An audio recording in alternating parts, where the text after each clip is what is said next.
अस्सलामुअलैकुम दोस्तों, उम्मीद है आप लोग खैरियत से होंगे। इस वीडियो का जो मौजू है वो है ओस्टियोआर्थराइटिस।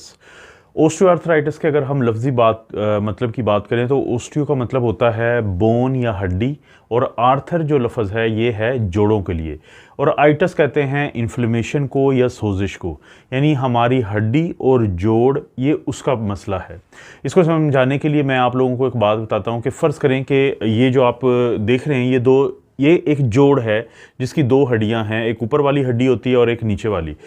मिसाल के तौर पे जो हमारे नी जॉइंट है या हमारा जो घुटना होता है, अगर हम उस पे नज़र दौड़ाएं तो उसकी ऊपर वाली हड्डी को हम कहते हैं फीमर बोन, और नीचे दो हड्डियां होती हैं, एक टिबिया होती है और एक फिबुला होती है। अब इनके दरमियान जहाँ पे ये जॉइंट बन रहा है या जोड़ बन रहा है, तो इसको अपने जहन में लाएं, और फिर आप जहन में लाएं कि एक 18 साल का लड़का है और एक 70 साल के बुज़ुर्ग हैं। अगर आप गौर करेंगे तो 18 साल का जो लड़का है वो भाग दौड़ रहा होता है, वो किसी किस्म की ये शिकायत नहीं कर रहा होता कि उसके जोड़ों में दर्द है या उसके घुटने में दर्द है। लेकिन अगर एक 70 साल के बुज़ुर्ग हैं, अगर वो इसी तरह से कोशिश करेंगे दौड़ने की, तो उनके कम से कम घुटनों में या बाकी जोड़ों में ज़रूर दर्द होगा। तो आखिर ये क्या वजह है? इसकी वजह ये है दोस्तों कि ये जो मैंने जॉइंट की मिसाल दी है कि जहाँ पे दो हड्डियाँ मिलती हैं, उनके दरमियान जो जोड़ है, और ख़ास तौर पे वो जोड़ जो वज़न उठाते हैं, जिनको हम वेट बेयरिंग जॉइंट कहते हैं, ख़ास तौर पे घुटना या हमारा जो कूल्हा होता है या हिप जॉइंट जिसे कहते हैं। तो इन दो हड्डियों के दरमियान ये जो जोड़ है, वहाँ पे दोनों हड्डियों के ऊपर एक तय होती है, एक तकिया होता है, एक कुशन होता है, जिसको हम आर्टिकुलर कार्टिलेज कहते हैं। और इस कार्टिलेज का मकसद क्या है? इसका मकसद ये है कि जब हम चलें फिरें, दौड़ें, भागें, तो ये जो दोनों हड्डियां हैं ये डायरेक्टली आपस में एक दूसरे से ना टकराएं, बल्कि वो जो तकिए हैं, वो जो कुशन हैं, वो जो कार्टिलेज है, वो एक दूसरे के साथ टकराएं और हमें किसी भी किस्म की तकलीफ़ का एहसास तक ना हो, और हमारी जो ये मूवमेंट्स हैं, हमारी जो ये हरकत हैं, इसमें किसी भी किस्म की रुकावट ना आए।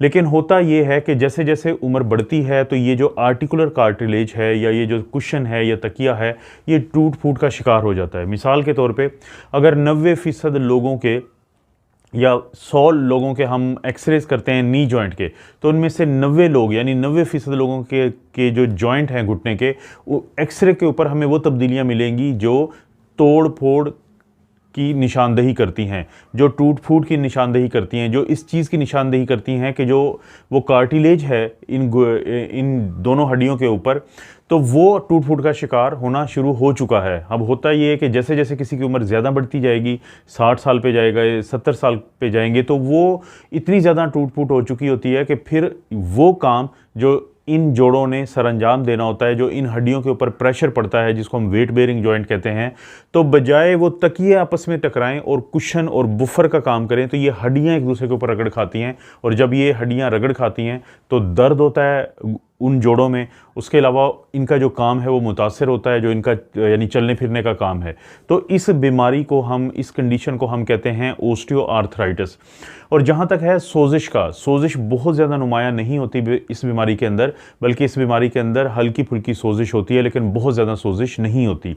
सबसे ज़्यादा अलामात क्या होती हैं कि जोड़ों में दर्द होता है, ख़ास तौर पे जब हम सुबह के वक्त उठते हैं, तो उस वक्त ना सिर्फ ये कि दर्द होता है, बल्कि ये जोड़ काफ़ी सख्त हुए होते हैं।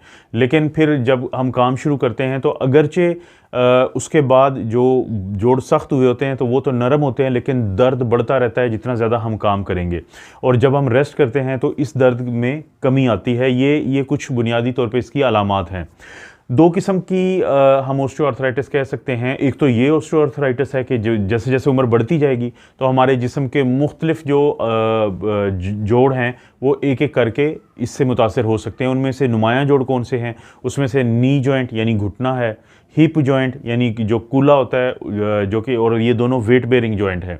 इसके अलावा जो हमारे हाथ की उंगलियां होती हैं, मिसाल के तौर पे ये जो हाथ की का जोड़ होता है, इसको हम कहते हैं प्रॉक्सिमल इंटरफ्लेंजियल जॉइंट, इसमें दर्द शुरू होता है। इसी तरह से इसको हम कहते हैं DIP या डिस्टर इंटरफ्लेंजियल जॉइंट, यानी इन हड्डियों को हम फेलिंक्स कहते हैं, और ये बेसिकली जो हैं वो मेटाकार्पल बोन्स होती हैं। तो ये जो जोड़ होते हैं, ये वाला और ये वाला जोड़, इसमें दर्द शुरू हो जाता है। और इसी तरह से हमारा ये जो अंगूठा होता है, इसका ये जो नीचे वाला जोड़ है, क्योंकि नीचे वाली हड्डी को हम मेटाकार्पल कहते हैं, इसको हम फेलिंक्स कहते हैं, तो मेटाकार्पल कार्पोफिलिंजियल जो जॉइंट होता है, ये बड़े अंगूठे का या अंगूठे का, तो इसमें दर्द शुरू हो जाता है। तो इसके अलावा वो बहुत सारे लोग, कुछ लोगों को फिर हो सकता है कि वो गर्दन के जो मोरे हैं उनका दर्द शुरू हो जाए इन्हीं तोड़ फोड़ की वजह से, इन्हीं जो आर्टिकुलर कार्टिलेज है इसमें होने वाले नुकसान की वजह से। और कुछ लोगों को जो कमर के मोरे होते हैं वो भी मुतासर होना शुरू हो जाते हैं। यानी ये बढ़ती हुई उम्र के साथ है, तो इसको हम कहते हैं प्राइमरी, इसकी वजह ही एक बढ़ती हुई उम्र है। और एक होती है सेकेंडरी ऑस्टियोआर्थराइटिस। सेकेंडरी ऑस्टियोआर्थराइटिस किसे कहते हैं? किसी को अगर चोट लग जाए या कोई काम ऐसा करता हो कि जिसमें बार बार झुकना पड़ता हो या बार बार वज़न उठाना पड़ता हो या बार बार गर्दन को मोड़ना पड़ता हो, तो ये तमाम वो वजूहात होती हैं। और इसी तरह से कुछ खेल ऐसे होते हैं जैसे रेसलिंग है, कबड्डी है और जूडो कराटे है, तो ये इनको हम कॉन्टैक्ट स्पोर्ट्स कहते हैं। तो ये कुछ खेल ऐसे होते हैं कि जिनके अंदर जो जोड़ होते हैं वो बहुत ज़्यादा इस्तेमाल होते हैं। और जब ये बहुत ज़्यादा इस्तेमाल होते हैं तो ये भी एक वजह बन जाती है इन जोड़ों के अंदर ये दर्द शुरू होने की, इनके अंदर जकड़ाव आने की। इसको हम सेकेंडरी ऑस्टियोआर्थराइटिस कहते हैं। और जब सबसे अहम टेस्ट क्या है इन मरीज़ों का कि जिनके अंदर ये अलामात आती हैं, सबसे अहम टेस्ट होता है एक्सरे। मिसाल के तौर पे अगर किसी का नी जॉइंट का या घुटने का एक्सरे करवाते हैं तो हमें क्या ऐसी तब्दीली नज़र आती है कि जिससे हमें पता चल जाता है कि इस शख्स को ऑस्टियोआर्थराइटिस हो सकता है। जो जोड़ों के दरमियान कार्टिलेज जब ख़त्म होता है तो वो एक दूसरे के करीब आ जाती हैं हड्डियाँ, जो स्पेस होती है यानी जो जॉइंट स्पेस है या जोड़ों के या दो हड्डियों के दरमियान की जगह थी वो कम पड़ जाती है, वो यानी जॉइंट स्पेस जो है वो नैरो हो जाती है। और इसी तरह से क्योंकि बार बार अब जो सारा दबाव है वो हड्डियों के ऊपर पड़ता है तो आमतौर पे नई हड्डियां साइड से छोटे छोटे हिस्से बनना शुरू हो जाते हैं जिसको हम ओस्टियोफाइट्स कहते हैं। इसी तरह से लोगों में ये जो हड्डियाँ होती हैं क्योंकि प्रेशर इनके ऊपर बहुत ज़्यादा पड़ता है तो वहाँ की हड्डी जो है वो ज़्यादा ग्रो करना शुरू कर देती है। बेसिकली इसको हम कहते हैं कि सब एंडोकार्डल जो बोन होती है वो बढ़ना शुरू हो जाती है। सारा मसला जॉइंट का है लेकिन सारा जो दबाव है, जो प्रेशर है वो हड्डियों के ऊपर मुंतकिल हो जाता है। तो एक्सरे के ऊपर नुमाया तौर पे हमें ये चीज़ नज़र आ रही होती है कि जॉइंट स्पेस, ये जोड़ों के दरमियान की जगह कम हो जाएगी और नई हड्डियाँ जो हैं उसके साइड्स जो हैं वो कोने जो हैं छोटे छोटे बनना शुरू हो जाएंगे जिसको हम कहते हैं ओस्टियोफाइट्स। चलने में बहुत तकलीफ़ होती है और बाज़ औक़ात लोगों को किसी एक साइड पे जो टांग को झुका के चलना होता है क्योंकि जोड़ अगर पूरा मुतासर नहीं है तो वो एक साइड हो सकती है, बाहर वाली साइड या अंदर वाली साइड।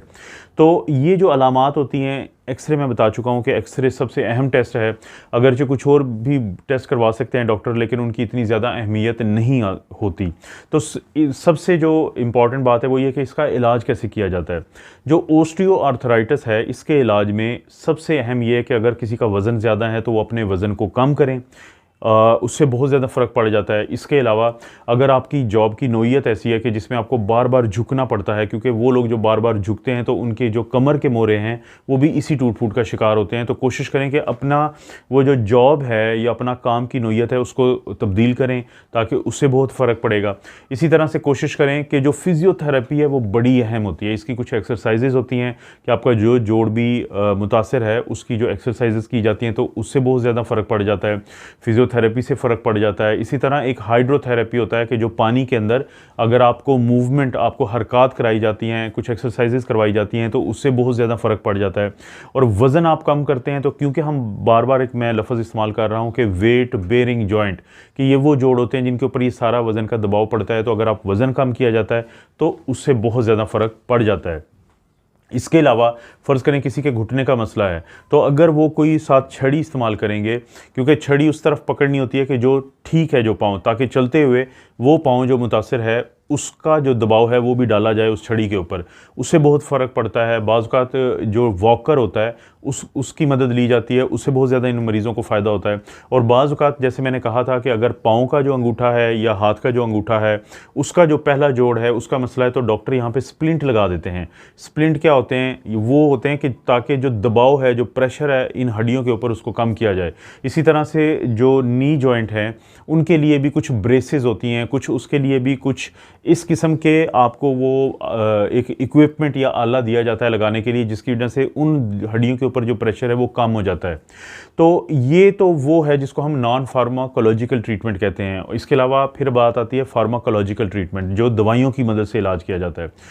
अगरचे बहुत सारे डॉक्टर कोशिश करते हैं कि वो सादा जो दवाई दी जाती है जिसको हम एनाल्जेसिक्स कहते हैं, जैसे पैरासीटामोल है, कि वो शुरू करवाते हैं, लेकिन एक तो आमतौर पे फ़ायदा नहीं होता क्योंकि ये बीमारी की नोयत ऐसी होती है कि जो सिंपल एनाल्जेसिक है वो मदद नहीं करता।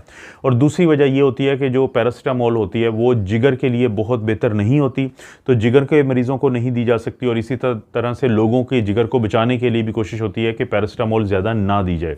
दूसरे नंबर पर फिर आती हैं जिनको हम कहते हैं एंटी इन्फ्लेमेटरी ड्रग्स, यानी वो जो सोजिश का हिस्सा है उसको कम करते हैं और दर्द से भी निजात मिलती है। इनको हम कहते हैं non steroidal anti inflammatory drugs या एनसेड्स।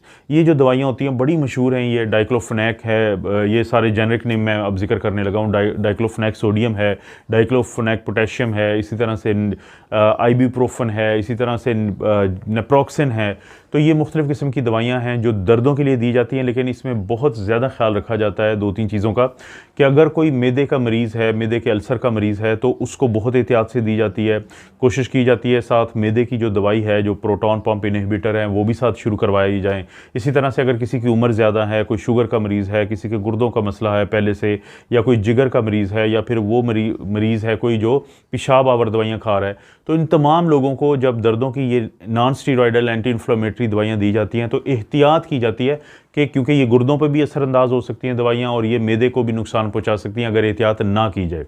तो एनसेड्स के अलावा जो फिर इसके बाद है कुछ स्टीरॉयड भी दिए जा सकते हैं, लेकिन उनसे पहले मैं जिक्र करूंगा कि जो घुटनों के ऊपर या जो जोड़ों के ऊपर वो लगाने वाली दवाई है जिसको हम टॉपिकल ड्रग्स कहते हैं, यानी वो होती हैं जो क्रीम्स होती हैं, जेल्स होती हैं, वो भी डाइक्लोफेनेक सोडियम मिलता है लगाने के लिए। इसी तरह से कैप्सासिन एक क्रीम होती है, ये जेनरिक नेम है, ये आपको मार्केट से जाके ब्रांड नेम मिल जाएंगे कि अगर आप दिन में 4 से 5 मरतबा या 3 से 4 मरतबा अपने डॉक्टर की हदायत के मुताबिक ये क्रीम लगाते हैं जोड़ों पे, तो उससे बहुत फ़र्क पड़ता है और उसके साइड इफ़ेक्ट भी कम से कम आते हैं।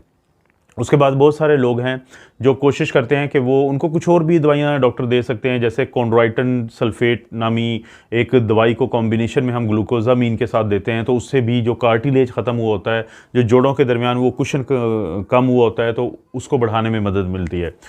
अगर किसी को ये सब कुछ करने के बावजूद कि दवाइयों का जो इस्तेमाल है, दर्दों की दवाइयाँ, इसके बावजूद या बाकी जो फिज़ियोथेरेपी के बावजूद किसी का जो दर्द है वो कम ना हो जोड़ों का, तो उसके बाद जो अगला एक ऑप्शन होता है वो होता है कि जोड़ के अंदर टीके का लगाया जाना।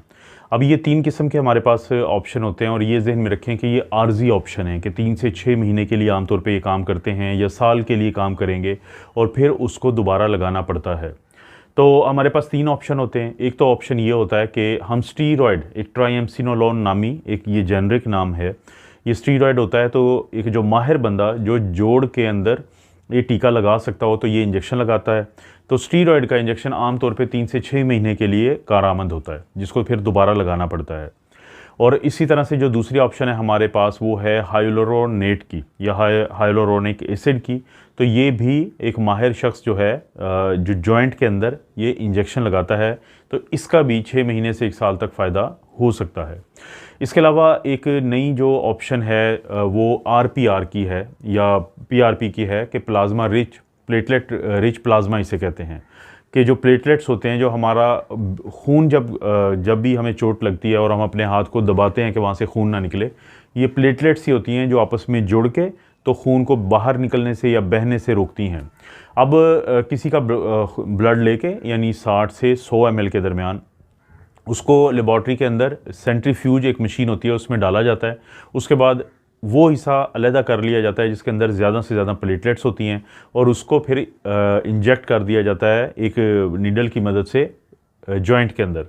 जब जोड़ के अंदर ये लगा दिया जाता है तो ये ऐसा वहाँ पे काम करती है कि जिससे जो कार्टिलेज है जिसकी वहाँ पे कमी हो गई थी, तो बाज़ का जो ग्रोथ फैक्टर्स को बढ़ा के यानी उसकी नशोनुमा करवा सकती है, ये सोचा जाता है, और बहुत सारे लोग हैं जिनको इसका फ़ायदा होता है। तो हमारे पास ये 3 ऑप्शन हैं कि जोड़ के अंदर टीका लगाने के।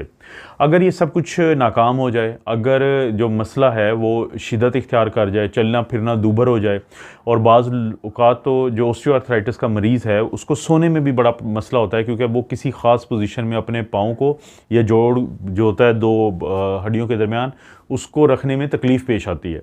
तो फिर ऐसे मौके पे या ऐसी सूरत हाल में फिर सर्जरी का सोचा जाता है। और ये जो सर्जरी होती है ये इसको हम कहते हैं टोटल हिप रिप्लेसमेंट या टोटल नी रिप्लेसमेंट।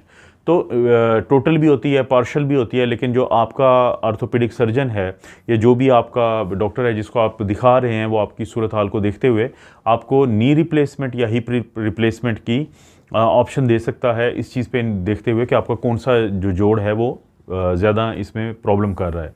तो जो सर्जरी होती है उसके भी काफ़ी लोगों को फ़ायदा होता है। और इसके अलावा फिर आपने कोशिश करनी होती है कि अगर ये जो मुख्तलिफ़ किस्म के जो ऑप्शन हैं दवाइयों के, ये आप अपने डॉक्टर से डिस्कस करें और उसके बाद सर्जरी का ऑप्शन भी डिस्कस करें, लेकिन उससे पहले कोशिश करें सर्जरी को एक आखिरी हरबे के तौर पे इस्तेमाल किया जाए। लेकिन उससे पहले अपना वज़न कम करना बहुत ज़रूरी है। दवाइयों का इस्तेमाल डॉक्टर के मशवरे से इस्तेमाल करें, उनके मशवरे के बगैर इस्तेमाल ना करें, क्योंकि जो दर्दों की दवाइयाँ होती हैं ये काफ़ी लोगों के लिए ख़तरनाक भी होती हैं, क्योंकि दिल के जो मरीज़ हैं उनको हो सकता है कि कोई और दवाई देनी पड़ी। मिसाल के तौर पे एक दवाई होती है सेलिकॉक्सिब के नाम से, पाकिस्तान में भी इसके मुख्तलिफ ब्रांड्स मिलते हैं। तो ये मैदे के मरीज़ों के लिए ये एनसिड है और मैदे के मरीज़ों के लिए ज़्यादा मुफीद होती है बनिस्बत डाइक्लोफेनेक सोडियम के।